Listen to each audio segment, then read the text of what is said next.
সুন্দর, মানুষ সুন্দর, আসমান সুন্দর, জমিন সুন্দর, সুন্দরে সুন্দরী পাল্লা। জানি না কত সুন্দর তুমি আল্লাহ, জানি না। আসসালামু আলাইকুম ওয়া রাহমাতুল্লাহ। আলহামদুলিল্লাহ,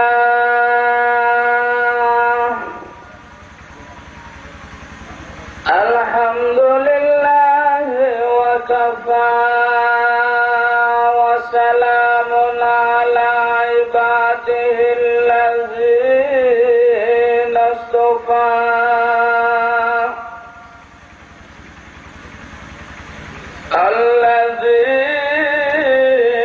أرسله بالحق بشيرا ونذيرا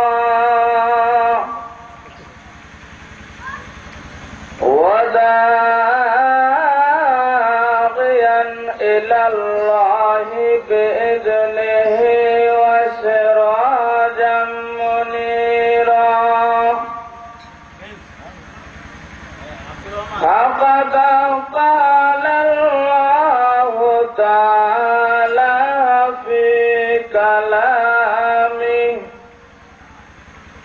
সবাই আওয়াজ দিয়ে বলুন আউযু বিল্লাহি মিনাশ শাইতানির রাজীম. বিসমিল্লাহির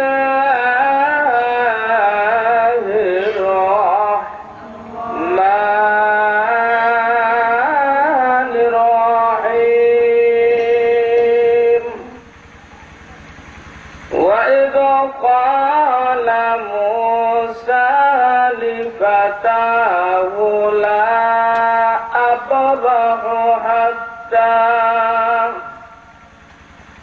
حتى أبلغ مجمع البحرين أو أمضي حقبا.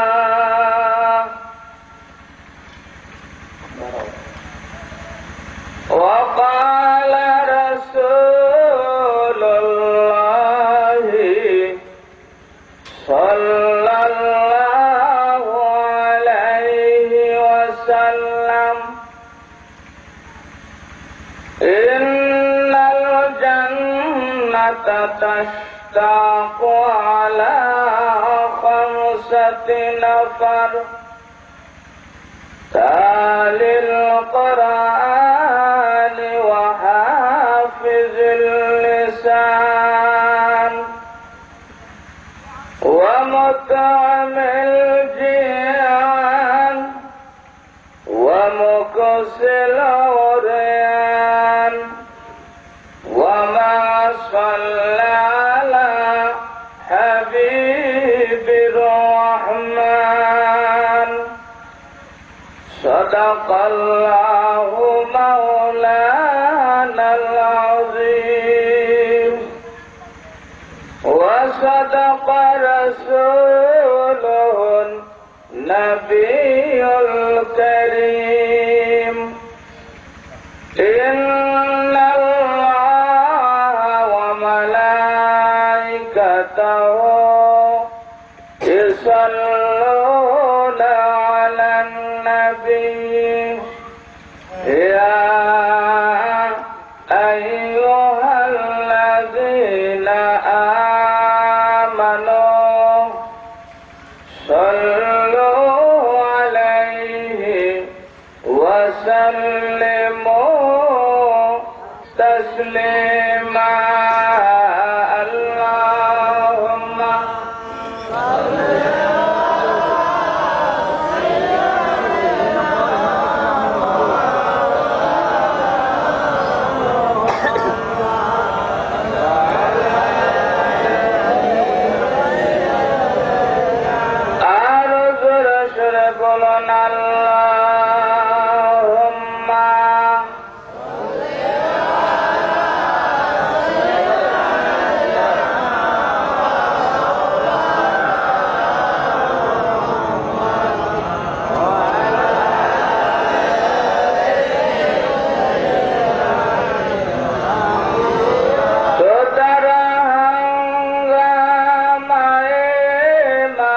بشر مشفع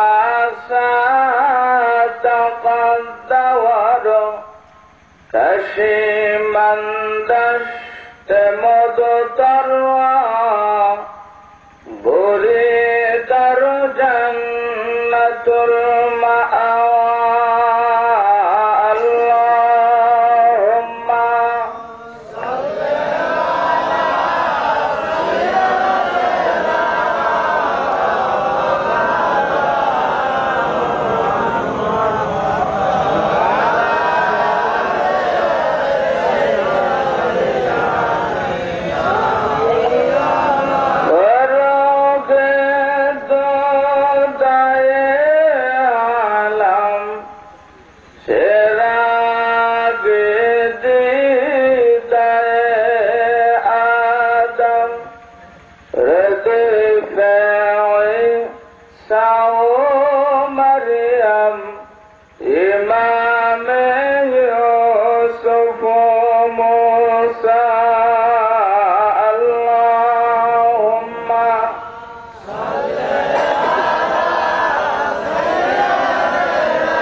اللهم दिन रात व्यापी तफसीरुल कुरान ওয়াজ মাহফিলে মহাপ্রম শ্রদ্ধেয় জনাব হযরত সভাপতি সাহেব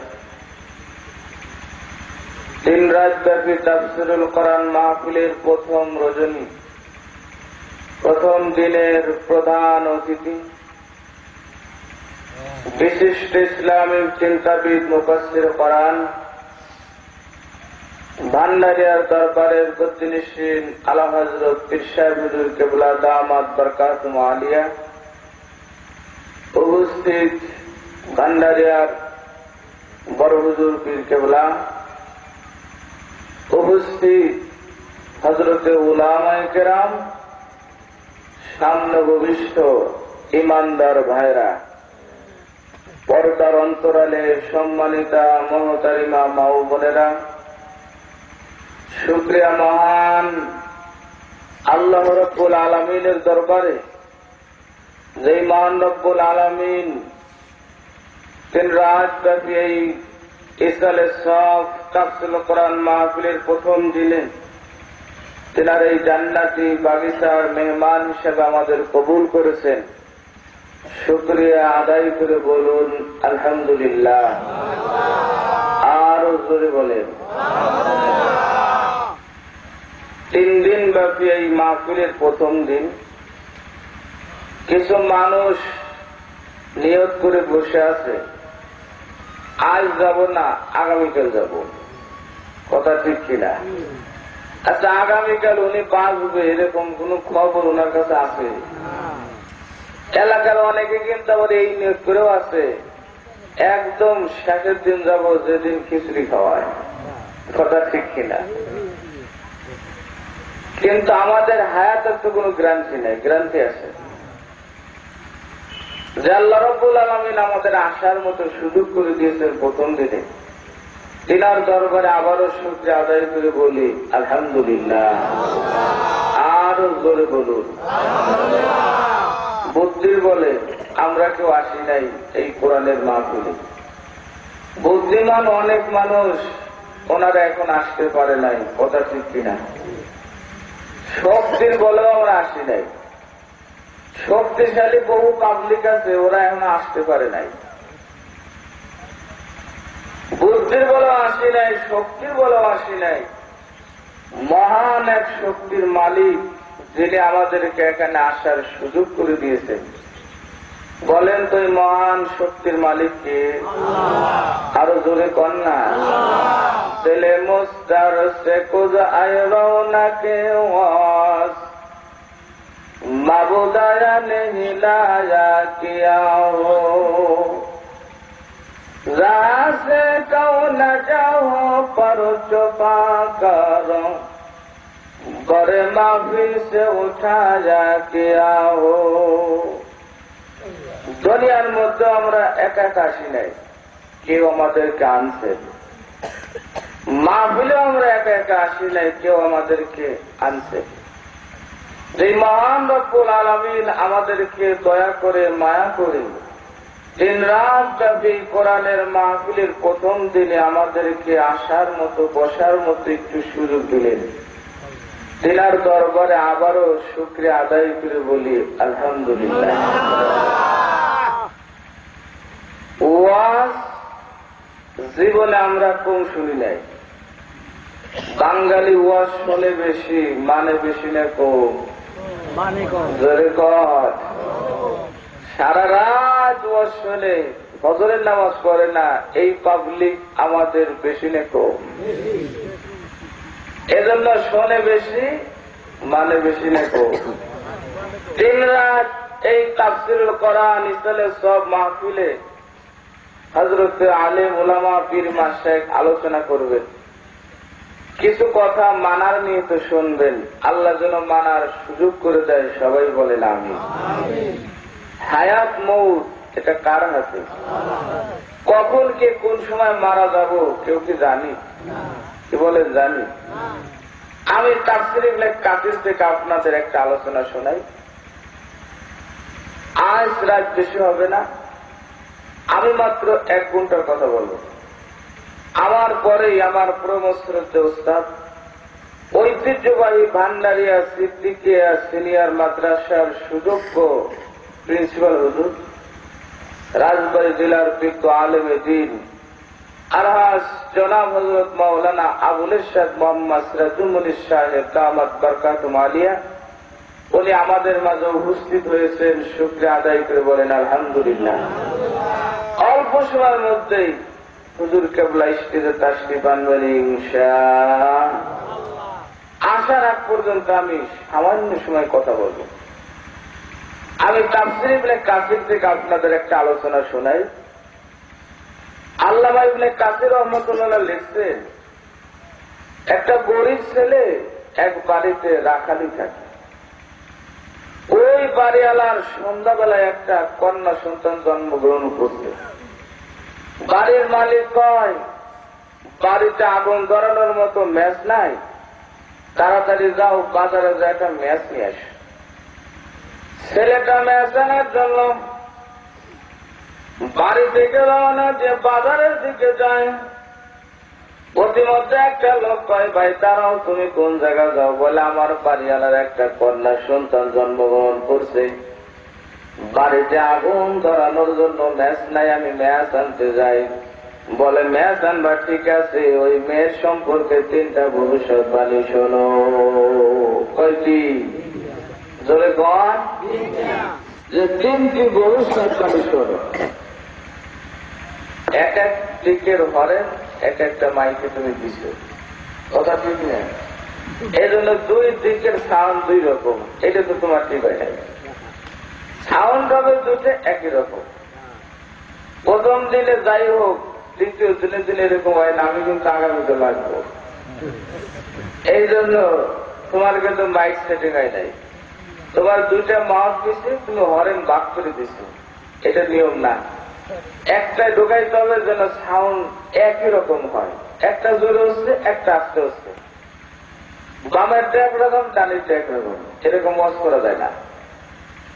আমার ভাইরা, আমার বাবাজিরা, লোকটা কয় দাঁড়ান, 3টা ভবিষ্যৎবাণী। বলো কি? 1 নাম্বার ভবিষ্যৎবাণী হলো এই মেয়েটা বড় হবে, চেহারা সুন্দর হবে, যৌবনে পদার্পণ করে 1000 পুরুষের সঙ্গে জিনা করবে। জোরে বলেন। যারা নাউজুবিল্লাহ বললেন না তারা কি সুবহানাল্লাহ বাকি? তাই নাউজুবিল্লাহ তো সবাই বলেন না। যে বড় হবে, চেহারা সুন্দর হবে, লাল টল ফিগারের চেহারা হবে, যৌবনে পদার্পণ করে 1000 পুরুষের সঙ্গে জিনা করবে। চিৎকার দিয়ে বলেন।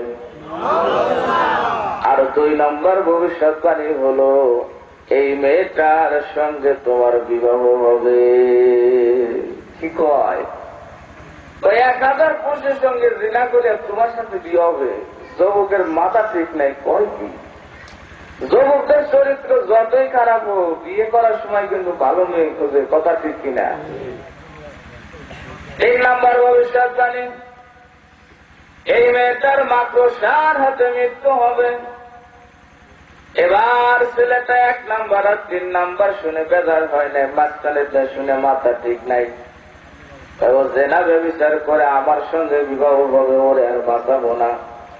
ম্যাচ আনলো না, রাত্রিবেলায় ঘরের ভিতরে ঢুকে একেবারে ছুরিটা ঢুকাইয়া পেটটা ফাড়ি দিয়ে নারী ঘুরি বের করে এলাকা থেকে 200 মাইল দূরে পালায় চলে গেল। মার্ডার করে কেউ আর দেশে থাকি, একেবারে পলাইছে। দীর্ঘদিন ওই দেশের ভিতরে কামাই রুজি করে টাকা পয়সার অনেক মালিক হয়েছে, ব্যবসা বাণিজ্য করে কোটি কোটি টাকার সম্পদের মালিক হয়ে দেশে ফিরে আসলো। দেশে আসার পরে ধনী মানুষ অনেক টাকা, বিবাহ করার জন্য ঘটকদেরকে বললো, ও ঘটকেরা, এই এলাকার ভিতরে, এই দেশের ভিতরে সবচেয়ে সুন্দরের রূপসী যে মেয়েটা, ওই মেয়েটাকে আমি বিবাহ করতে চাই। ঘটক লাগাইছে, মেয়ে দেখে পছন্দ হয় না। এক ঘটক এসে কয়, ভাই, এই দেশের ভিতরে সবচেয়ে সুন্দরী রূপসী, এত সুন্দর চেহারা একটা মেয়ে, ওই মেয়েটা তোমার জন্য চলে। বলে, আমি তো এই সুন্দরীটাই খুঁজতেছি। একেবারে বিবাহ সাথে কমপ্লিট। সংক্ষেপে বলি, যেহেতু আজকে প্রথম রাত, আমার মনে হয় আজ যদি আপনাদের 12টা বাজায় দেয়, কাল আপনারা ভয়তে আসবেনই না। প্রথম রাত্রি 12টা বাজায় দিলে হুজুর, কাল কি অবস্থা হবে না? এই জন্য আজ 12টা না বাজালেই ভালো, কথা ঠিক কিনা? আজ আমরা একটু একটু করে খবর বেশি বলবো না। আমার ভাইরা, আমার বাবাজিরা, ওই ছেলেটা বিবাহ শাদী কমপ্লিট, বাসর ঘরে স্বামী স্ত্রী 2 জন গল্প করে। স্ত্রী বারবার জিজ্ঞাসা করে, তুমি আমার স্বামী, তোমার পরিচয়টা একটু বলো না দেখি, তোমার পূর্ব পরিচয়টা কি, বংশ পরিচয়টা কি? আমি কই, আমার বংশ পরিচয় বেশি ভালো না রে, আমি ছিলাম গরিবের পোলা, অমুক বাড়িতে রাখালির কাজ করতাম। সন্ধ্যাবেলায় একটা মেয়ে জন্মগ্রহণ করছিল, ওরে পেট মারি দিয়ে হত্যা করে দেশ থেকে পালাইয়া আমি বিদেশে যা টাকা পয়সা কামাই রুজি করে, এই যে দেখছো আমি অনেক টাকা পয়সার মালিক, আসলে আমি ছিলাম গরিবের পোলা। মেয়েটা কয়, তুমি যেটারে মারছো ওইটা মরে নাই, ওই চলে আমি। সেই কথা কইছে, ছেলেটা জমাইতে আসতেছে, কয় কিরে? স্ত্রী কয়, কি হলো? বলে, দাঁড়াও, বলে বলি। দীর্ঘ নিঃশ্বাস ছেড়ে দিয়ে বলতেছে, তুমি যদি সেই হও, তোমার সম্পর্কে 3টা ভবিষ্যৎবাণী। কয়টি? ঘুমাইছেন আপনারা? কথা কন না? কয়জন ঘুমাইছেন দেখি? তোমার নাই তো, 2-4 জন ঘুমাইছে দেখ। আচ্ছা, ঘুমাইলে হাতে করা যায়? ওয়াজ বুঝতেছে না। ওয়াজ যদি না বোঝে, এরকম উল্টে পাল্টা কাজ করবে, কথা ঠিক না? আমার বাবাজিরা, আমার ভাইয়েরা, ভালো করে শোনেন। যুবক, আজকাল তুমি যদি সেই মেয়েটাই হও, তোমার সম্পর্কে 3টা ভবিষ্যৎবাণী। 1 নাম্বার ভবিষ্যৎবাণী, আমি তোমার জিজ্ঞাসা করব, সত্যি কথা বলবা, খবরদার মিথ্যার আশ্রয় নিবা না। বলে, তুমি যা বলো তাই বলবো, আমি 5 রাত্রে, পবিত্র রাত্রে মিথ্যা কথা বলবো না। বলে, কথা হলো যে তুমি যৌবনে পদার্পণ করে তোমার সম্পর্কে ভবিষ্যৎবাণী হলো সত্যি কথা বলবা। তুমি যৌবনে পদার্পণ করে 1000 পুরুষের সঙ্গে তুমি জিনা করছো কিনা? মেয়েটা কয়, আমি আজ মিথ্যা কথা বলবো না, তবে আমি হিসাব করি নাই, আমার মন কয় 1000 চাইতে বেশি পুরুষের সঙ্গে আমি জিনা করেছি। বলেন নাউযুবিল্লাহ। স্বামী বিচারা কয়, তোমার আমি ছাড়বো না, তালাক দেবো না, তুমি আমার স্ত্রী, আমি তোমার স্বামী। তবে তুমি যে অন্যায়টা করেছো, মহাপাপ করেছো, তুমি আল্লাহর কাছে মাফ চাও, আল্লাহ মাফ করে দিবে। তোমার ভবিষ্যৎবাণী 1 নম্বর সঠিক হয়েছে, 2 নম্বর রাইট হয়েছে। 2 নম্বর ভবিষ্যৎবাণী, আমার সাথে বিয়ে হওয়ার কথা, তাই হয়েছে। তবে তোমার 3 নম্বর ভবিষ্যৎবাণীটা তুমি ভালো করে শুনে রেখে দাও। 3 নম্বর ভবিষ্যৎবাণী হল তোমার মৃত্যু হবে মাকড়সার হাতে। কিসের হাতে? জোরে কর। মাকড়সার হাতে মৃত্যু হবে। আমি তোমার স্বামী, তুমি আমার স্ত্রী, আমার টাকা পয়সার অভাব নাই, সুতরাং তোমার জন্য এমন একটা প্রাচীর বিল্ডিং বানাবো যেই ঘরের ভিতরে, যেই বিল্ডিং এর ভিতরে পোকামাকড় মাকড়সা ঢুকতে পারবে না। আজরাইল তো মনে ঢুকতে পারবে না। কি কর? আইনামা তাকুনু ইদরিকুমুল মাউত ওয়ালাউ কুনতুম ফি বুরুজিন মুশাইয়াদা। আল্লাহ কয় বান্দারে, তুমি দুর্গ পুষ্ট, তুমি বিশাল মজবুত প্রাচীর বিল্ডিং বানাইয়া সে জায়গাও যদি তুমি অবস্থান করো, আমার মালাকুল মউত সে জায়গা যাবে, তোমার শরীরের ভিতর থেকে রুহটা বের করে নিয়ে চলে যাবে। যেতে জায়গা যাবে। কি কয়? দুনিয়ার জেলখানায় ভিতর থেকে আসামিরে পালায়, পালায় না? ও আমার ভাইরা, বাংলাদেশের ক্যাপিটাল সিটি রাজধানী কাশিমপুর কারাগার থেকে, কেন্দ্রীয় কারাগার থেকে আসামি পালায়। যশোর কেন্দ্রীয় কারাগার থেকে আসামি ওয়ার্ল্ড কাপ পালায় চলে যায়। খুলনা কেন্দ্রীয় কারাগার থেকে আসামি ওয়ার্ল্ড কাপ পালায় যায়। আপনার আমার মা বাবা, দাদা দাদি, নানা নানি, এদেরকে আল্লাহ রাব্বুল আলামিন 3 জায়গায় হ্যান্ডকাপ লাগাইয়া আখিরাতের অন্তর্বর্তীকালীন এমন কারাগার আটকাইছে, জীবন ওই কারাগার থেকে, জেলখানা থেকে কেউ বের হতে পারে না। পারছে? আমাদেরকেও একদিন এরকম হ্যান্ডকাপ দিয়া আমাদেরকেও নিয়ে ওই জেলখানায় আটকাবে। ওই জেলখানার নাম কি জানে? কবর। কি নাম? বন্ধ। সুতরাং ওই জেলখানায় যদি সুখ শান্তিতে থাকতে চান, তাহলে দুনিয়ার জীবনে আল্লাহ আল্লাহ রসুলের পথে জীবন চালাইতে হবে। রাজি আছে? আমি আর এদিক সেদিক না বলে, প্রথম দিন রোগ যা হয়েছে আমি মনে করি যে বেশি হয়ে গেছি। কথা ঠিক না? আর ওর দরকার নাই। আমি এক্ষুনি আমার ধারাবাহিক আমি আমার তাফসীর শুরু করব। আমি সূরা কাহাবের 7 নম্বর আয়াতে কারিমা থেকে তেলাওয়াত করেছি। একেবারে সংক্ষিপ্ত আকারে সূরা কাহাবের সংক্ষিপ্ত আলোচনা